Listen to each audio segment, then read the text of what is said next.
The North Korean official still having a chance to talk to the president there as he says goodbye to them as they delivered that letter to the president. Obviously, you can't tell anything in particular about a meeting that lasts for over an hour, but you certainly can't imagine President Trump sitting in there with somebody who he wasn't feeling like it was productive to have a conversation with them. Right, and Trump wants him to take the message back to Pyongyang, which is, we are not going to kill you. We are not going to, the big gaffe before, if you recall, was people in the administration talking about the Libya option, where Libya denuclearized, but Muammar Gaddafi, the dictator of that country, ended up dead.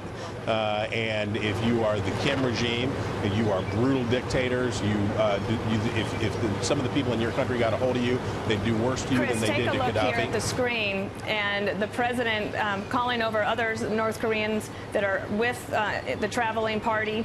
And taking this picture and making sure that Kim Jong-un and the North Korean people, you can bet that this picture will be blasted all over state television in North Korea.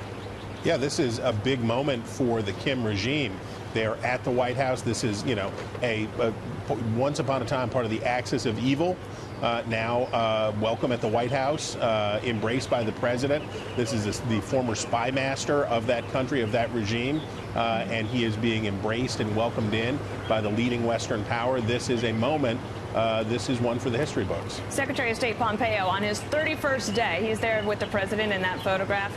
I hope he's keeping a diary, Chris, because it's been a whirlwind of diplomacy for him. He is the first person to actually go to Pyongyang, the first American to sit down and talk with Kim Jong-un, and figuring out a way to make this diplomacy happen on behalf of the president.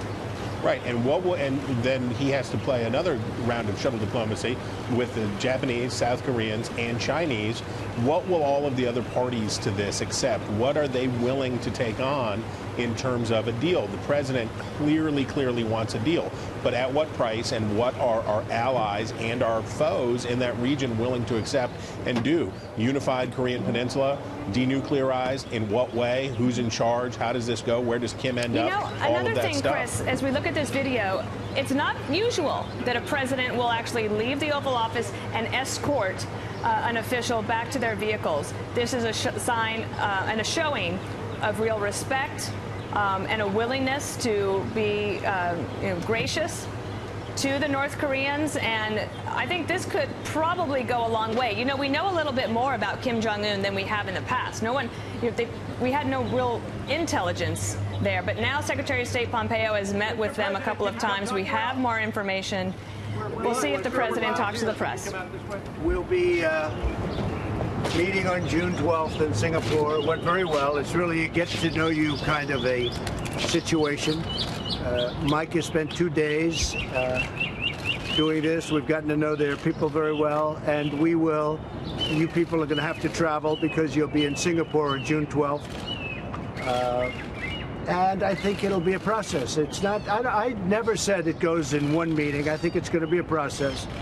But the relationships are building, and that's a very positive thing. Mr. President, what's your sense of what the North Koreans are willing to do on the issue of denuclearization? I think they want to do that. I know they want to do that. They want other things along the line. They want to develop as a country. That's going to happen, I have no doubt. Japan is involved, as you know, and South Korea is very much involved. We're involved in terms of getting everything. Everybody wants the United States, so we're going to help in the process very much. Without us, it wouldn't happen. But I think that you see a lot of very positive things, including with China. I think you see a lot of very positive things happening with President Xi, who has helped me quite a bit with this. So we'll see where it leads, but we're going to be June 12th. We'll be in Singapore. It'll be a beginning. I don't say, and I've never said it happens in one meeting. You're talking about years of hostility, years of problems, years of really hatred between so many different nations.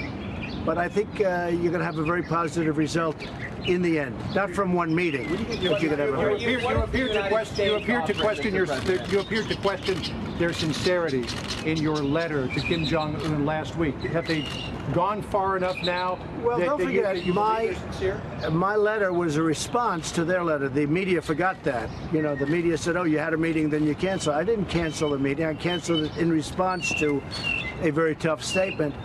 And I think we're over that, totally over that. And now we're going to deal, and we're going to really start a process. We're meeting with the chairman on June 12th. And I think it's probably going to be a very successful, ultimately a successful process. We'll see. Remember what I say. We will see what we will see. But I think it's going to be a process that we deserve to have. I mean, we really deserve. They want it. We think it's important. And I think we would be making a big mistake if we didn't have it. I think we're going to have a relationship, and it'll start on June 12th. What can you get done in one meeting? What can you get done on June 12th? Well, this was a very good meeting. Don't forget, this was a meeting where a letter was given to me by Kim Jong-un, and that letter was a very nice letter. Oh, would you like to see what was in that letter? Would you like?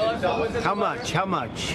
How much? Can you just give us a flavor of what the letter says? It was a very interesting letter, and at some point it may be appropriate, and maybe I'll be able to give it to you. Maybe you'll be able to see it, and maybe fairly soon. But really, this was a letter presentation that ended up being a 2-hour conversation. Why did it end up going so long? Because we found the whole subject matter very interesting, and because I really think they want to do something, and if it's possible, so do we. What did he ask you? I think all we're going to do is be there on June 12th, and we're going to see what happens. Mike has been dealing very well.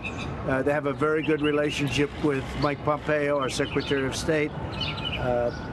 It was actually very interesting because this was literally going to be the delivery of a letter, and it ended up being a 2-hour conversation with the second most powerful man in North Korea. Did he ask you about levels in South Korea? We talked about almost everything. We talked about a lot. President, have you had a conversation? And we talked about sanctions. Did they agree to see the ID? I don't want to say the that. ID, sir? We talked about a lot of things. We really did. But the big deal will be on June 12th. And again, it's a process. It doesn't go. We're not going to go in and sign something on June 12th. We never were. We're going to start a process. And I told them today, take your time. You can go fast. We can go slowly. But I think they'd like to see something happen. And if we can work that out, that'd be good. But the process will begin on June 12th in Singapore. Do you believe Kim is committed to denuclearization? Yeah, I do think so. He'd like to see it happen. He wants to be careful. He wants to be, he's not going to run and do things. But I told him, to be honest with you, look, we have sanctions on. They're very powerful sanctions. We would not take sanctions off unless they do that. But the sanctions are very powerful. You've seen how powerful in other ways. You're going to see how powerful sanctions are when it comes to Iran. You see what that's doing to Iran. So we have sanctions on, and at a certain point, I'll tell you what, I look forward to the day when I can take the sanctions off of North Korea. Did you talk about human rights today, and do you expect to talk about it? We did not talk about human rights. Do you expect to talk about it on June 12th? Could be, yeah, could be. I think we probably will, and maybe in great detail. We did not talk about human rights. Did you talk about sanctions? Did they ask? Yeah, we did. We talked about, yes, they asked about sanctions. Excuse me? Maximum pressure over? It's going to remain what it is now. I don't even want to use the term maximum pressure anymore because I don't want to use that term.